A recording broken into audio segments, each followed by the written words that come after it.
Halo, selamat datang di Smart City Business Pillar dengan saya, Lintang Wuriantari, selaku co-founder dari Macamu.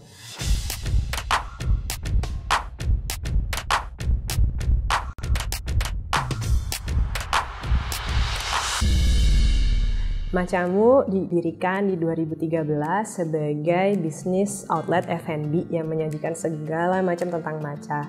Dan di perkembangannya tahun 2017 kami lebih berkembang ke ranah FMCG produk.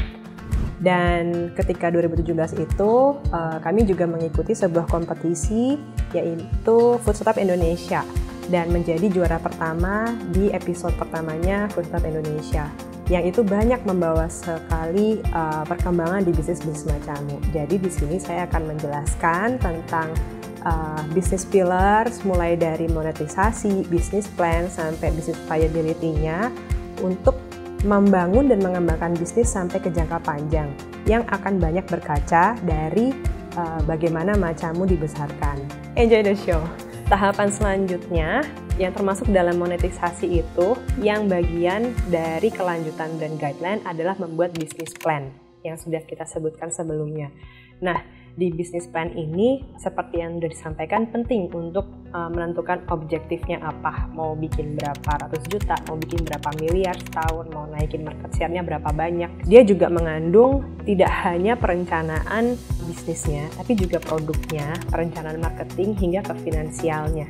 Business plan juga dibagi berdasarkan divisi dalam sebuah perusahaan. Misalnya divisi yang ada di Macamu ada divisi production, lalu ada HR, ada marketing, ada finance, dan ada sales. Jadi setiap ranah divisi itu memiliki business plan masing-masing yang di breakdown menjadi monthly dan weekly sampai sedetail itu.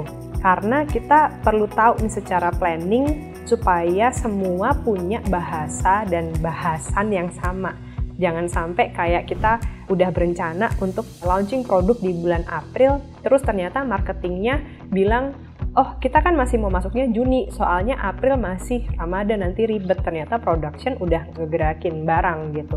Itu kalau tidak punya rencana yang sama bisa bubar banget gitu, apalagi di bisnis yang sudah bergerak ke middle up kelasnya. Pergeseran dari planning yang tidak sesuai itu kerugiannya jadi cukup besar yang harus ditanggung oleh perusahaan. Nah, dalam business plan yang pertama kali harus dibahas adalah brand audit gitu. Brand audit ini mencakup tentang sebuah produk atau brand itu punya industry size-nya seberapa besar. Dan harus diceknya itu tuh dalam skala nasional dan regional. Jadi misalnya minuman serbuk di Indonesia itu value-nya ada di 60 triliun. Ada di 60 triliun, brand kita pengen mengambil berapa persen gitu. Lalu yang kedua secara regional. Regional misalnya Southeast Asia, berapa sih value dari minuman serbuk sachet?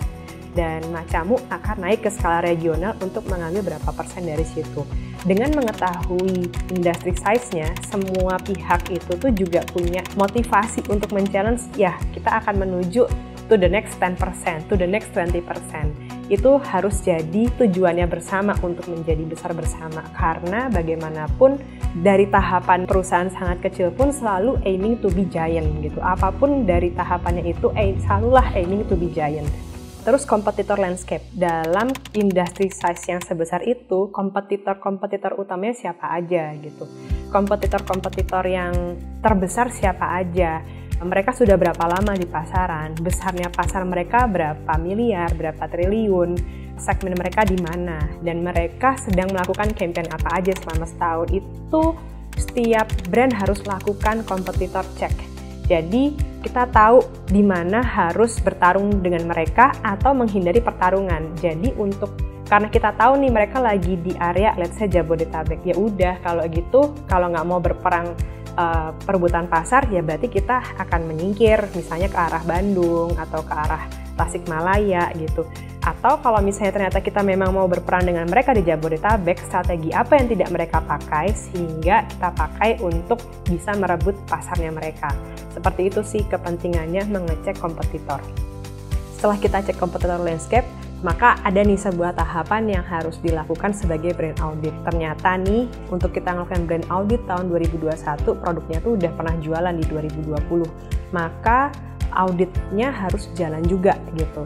untuk sebagai brand auditnya. Nah, ngecek brand audit ini nih harus tahu salesnya itu yang terjadi berapa, month on month, week by week gitu. Repeat ordernya seberapa besar dan dia terjadi di area-area mana aja. Kalau kita udah memetakan itu, kita tahu nanti untuk spending timnya, kekuatan salesnya, marketingnya akan difokuskan ke area-area yang ternyata selling. Jadi meskipun kita sebut produknya sudah nasional, tapi kalau ternyata hanya bisa aktif di 7 kota besar, maka tidak perlu merambah-rambah sampai ke 30 area lainnya. Ya sudah difokuskan ke 7 kota besar itu aja. Selain lebih efektif, lebih cost efisien, dia akan lebih berhasil karena biaya yang kita budgetkan itu hanya keluar ke 7 area dengan besar-besaran. Lalu customer overview. Nah, customer overview ini biasanya cukup diremehkan oleh para brand. Nah, jadi mereka tuh lebih kayak oke, customer kita 24-34 tahun, wanita, mereka size BC gitu. Sebetulnya lebih dari itu gitu. Customer yang di usia 24-34 wanita size BC itu tuh macem-macem gitu. Apakah dia ibu rumah tangga, ataukah dia adalah woman carrier, atau dia misalnya golongan kelas A yang menjadi startup founder gitu. Itu juga besar. Jadi pastikan tahu banget behaviornya mereka seperti apa. Dan mereka itu ada di mana, kegiatan sehari-harinya ngapain, bangun tidur ngecek handphone atau meditasi. Kalau ngecek handphone, sosial media yang dipakai apa aja, yang di-follow siapa aja. Jadi perkepoan terhadap consumer ini harus sangat-sangat detail. Sampai kita tahu ketika kita pengen bertemu dengan mereka dari sosial media ini, kita harus masuk dari mana. Lalu setelah ngecek customer overview, kita kan sudah mengecek sebelumnya brand auditnya dan ngecek kompetitornya. Dari situ kita bisa analyze gitu, strategi-strategi yang mau kita lakukan ketika launching, relaunching, atau masuk ke market di tahun 2022 misalnya. Nah, apakah kita harus melakukan yang belum dilakukan di tahun lalu? Misalnya kita memperbesar ranah-ranah awareness, atau kita memperbesar diskon yang belum sempat dilakukan di tahun lalu.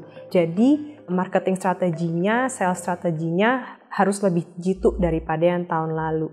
Lalu positioning kita dibandingkan kompetitor. Sebagai pemegang brand audit, kita harus tahu posisi kita di mana, yang biasanya dibikin dalam diagram plus seperti itu. Apakah kita yang versi murah atau kita versi mahal, apakah kita lebih berkualitas atau kita menurunkan kualitas kita. Yang pasti kita tuh harus ditemukan di sebuah gap yang kosong yang tidak ditempati oleh kompetitor-kompetitor kita gitu. Itu yang jadi specialty kita, dan dengan kita ada di positioning yang kosong itu lebih mudah juga untuk masuk market karena kita beda dari mereka. Jangan tempatkan diri kita tuh benar-benar sama persis. Oh, si brand A dia punya produk yang seperti ini. Sama deh, aku cuman beda nama aja. Jadi customer tuh cuman jadinya switching aja gitu, tapi bukan mencari brandmu karena sebuah specialty. Bagian dari brand audit itu setelah kita menentukan positioning, again akan disebut sebagai objektif yang sudah saya sampaikan di sebelumnya. Dalam business plan harus menyebutkan tujuannya apa, mau create berapa revenue, mau ngambil market share berapa banyak, menaikkan pendapatan seberapa besar, kontribusi kepada perusahaan, dan ada di beberapa outlet di seluruh Indonesia. Itu brand objektif disebutkan setelah positioning. Setelah itu disebutkan semua, kan jadi lengkap sudah senjatanya. Nah, kita mau eksekusi di mana-mana aja. Dalam artian placement dari iklannya, placement dari produknya, placement dari brandnya, itu harus keluar sesuai dengan target-target yang sudah kita rangkumkan dari kompetitornya, dari customer kita, dan dari keunikan produknya kita sendiri. Sudah kita cek tadi untuk brand audit itu di mana aja, dan banyak sekali ya Kak Lintang tahapan yang harus dilakukan untuk brand audit. Betul, it's all about making sales gitu. Sebuah perusahaan itu di-drive oleh sales. Jadi kayak salesnya mau ngomong apa dulu, si marketingnya mau agendain apa dulu, baru tuh turun ke finansial, ke production gitu. Jadi yang mahal membuat planning tahunan ini adalah tim sales dan marketing. Sisanya akan mengikuti. Lalu setelah brand audit kita bikin apa? Kita bikin development plan. Development plan ini menentukan apakah dalam proses developmentnya checklist-checklistnya sudah selesai dilakukan. Kalau sebuah produk minuman harus di launching, kita harus cek nih apakah lisensinya sudah kelar, HQ-nya sudah ada, BPOM-nya sudah siap, lalu pendaftaran listingnya itu masalah paperwork-nya sudah selesai, itu harus disesuaikan dalam development plan. Apakah packaging-nya juga sudah sesuai dengan perizinan-perizinan, seperti itu. Nah, operations adalah trial production di skala kecil maupun yang skala besar. Biasanya dalam kita sudah menciptakan prototipe produknya yang sudah sesuai dengan perizinannya, itu dicek apakah dalam trial production, misalnya dalam kapasitas kita 100 ton per bulan, itu benar-benar nyampe nggak sih 100 ton per bulan, atau jangan-jangan cuma 80 ton. Atau setelah dilakukan efisiensi, ternyata bisa 120 ton. Jadi ada perbedaan nih kasus-kasusnya, kejadiannya ketika kita trial production sama mass production. Nah, setelah itu manajemen tim. Dalam business plan ini penting dilakukan checking on management team. Manajemen tim ini bentuknya apa? Paling gampang adalah organization chart. Jadi dalam setiap divisi itu punya akar ke bawahnya siapa aja. Untuk apa, untuk di mana gitu. Ini penting banget untuk tim HR ngecek priority hiring. Kalau misalnya priority hiringnya sudah terjadi nih, dalam budget sekian kita bisa meng-hiring level A, B, C seperti ini, sebanyak ini di bulan ini. Tapi biasanya kadang tuh nggak nyampe, misalnya budgetnya nggak nyampe atau budgetnya bisa berlebih, itu bisa dibikin threshold, misalnya sampai skala sekian ratus miliar pendapatan itu boleh hiring A, B, C, D gitu. Terus dalam ekspansi kita bisa hiring D, E, F, G gitu. Jadi kepentingannya manajemen tim di organization chart ini adalah ngecek untuk skala prioritas hiring maupun firing dan budgeting people-nya. Apakah masih ada posisi-posisi yang bolong, ternyata ada divisi yang berat banget kerjanya karena nggak kelihatan nih, ternyata mereka tuh timnya nggak cukup, seperti itu. Atau justru ada divisi yang terlalu banyak hiringnya, jadi itu harus diefisiensikan. Lalu bagian dari business plan yang penting banget adalah schedule. Schedule ini mencakup dari semuanya, mulai dari kita ngeset brand audit, business recommendation seperti apa, launching recommendation, sampai ke development produknya, marketingnya, hari launchingnya, sampai hari evaluasinya. Jadi schedule itu mencakup dari semua tadi yang di business plan di atas sampai dengan ke manajemen timnya. Yang terakhir, yang paling penting dalam business plan, tapi juga biasanya ditaruh di paling akhir. Biasanya nih kalau dalam tahap kita sudah punya stakeholder dalam perusahaan, maka kita punya investor, kita punya tim top management, kita punya partner-partner yang utama dalam skala strategis. Mereka perlu tahu banget financial plan. Justru bahkan financial projection-nya, planning-nya ini nih biasanya ditaruh di depan, highlights-nya. Brand kita dalam rencana 2021 dan 2022 akan menggapai revenue sekian gitu. Itu dalam highlights-nya. Tapi dalam projection-nya di bawahnya kita akan perlu mention per bulannya seperti apa, kenaikannya berapa persen, biayanya terbesar di bulan apa. Dicek tuh bulan-bulan festif itu selalu ada, bulan-bulan lebaran, hari Natal dan tahun baru itu kan jadi festif. Jadi projectionnya tuh kelihatan ada lonjakan-lonjakan di mana. Ketika ada lonjakan perlu ngapain nih dalam skala operationsnya. Sampai ke tahap yang terakhir nih, business viability. Business viability ini adalah tentang lifespan-nya bisnis. Nah, bisnis itu punya lifespan. Pertanyaannya adalah sepanjang apa umur bisnismu bisa bertahan dan menjadi top of mind-nya orang-orang. Kayak misalnya macamu tuh harus sampai sustain di tahun berapa supaya jadi top of mind-nya bahwa macamu adalah macanya Indonesia. Bisnis itu juga bukan sprint, tapi adalah maraton. Jadi dia punya jangka waktu yang panjang sekali untuk bisa menjadi national product, untuk bisa jadi top of mind. Di sini aku kasih contoh dari sebuah buku, salah satu buku favorit yang aku baca tentang Honesty gitu. Honesty adalah sebuah produk minuman kemasan ready to drink di Amerika yang di akhir perjalanan lifespan-nya dia akhirnya diakuisisi oleh Coca-Cola. Apakah dari dia ditumbuhkan sebagai startup yang diciptakan di garasi sampai dia dibeli Coca-Cola itu cepat? Enggak gitu. Dia harus memelihara bisnisnya sampai lebih dari belasan tahun, sampai produknya ada di tahap nasional dan itu melewati banyak sekali fase. Customer behavior itu pasti berubah. Nah, business viability itu mencakup tentang customer behavior ini apakah akan berubah ketika trennya berubah. apakah produk kita masih relevan ketika trennya juga berubah. Misalnya dalam bisnis yang aku sajikan di Honesty ini, kita bisa lihat dia sepanjang tahun itu tuh selalu mengeluarkan produk baru. Kenapa? Biar relevan sama customer-nya. Ada masanya kombucha sangat populer, mereka bikin kombucha. Ada masanya ketika minuman anak-anak itu perlu populer karena nggak ada minuman anak-anak tuh yang less sugar. Akhirnya mereka bikin produk yang less sugar sehingga lebih sehat.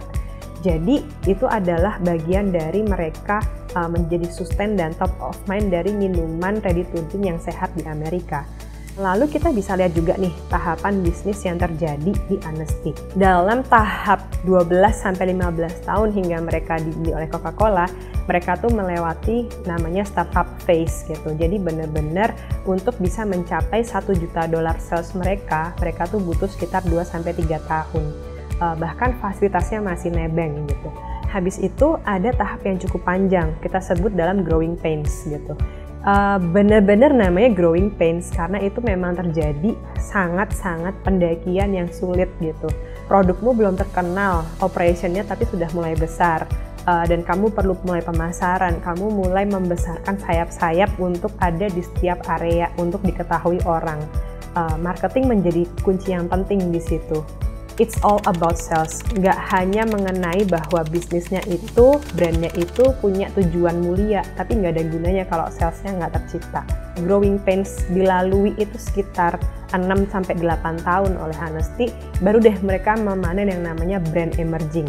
Brandnya udah established, udah diketahui banyak orang, meskipun belum jadi top of mind, tapi brand emerging ini sudah diketahui bahwa mereka tuh adalah minuman yang anti Snapple, minuman yang anti soda seperti itu. Jadi ketika orang ada di shelving minuman, pengen tahu nih minuman mana yang less calorie, less sugar, ya mereka akan milih ke Honesty.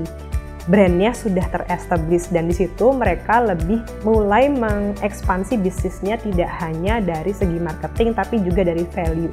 Jadi misalnya nih mau ngomongin pengen bisa fair trade, pengen source-nya organik semua, pengen jadi B Corp company, itu tuh dilakukan ketika sudah brand emerge. Kalau belum apa-apa udah pengen mentingin fair trade, udah pengen organik, udah pengen macem-macem yang keren-keren, itu tuh too soon, terlalu cepat dan terlalu besar biayanya, padahal kamu belum tentu bisa nge-establish bisnis itu di skala nasional sampai 5 tahun lamanya.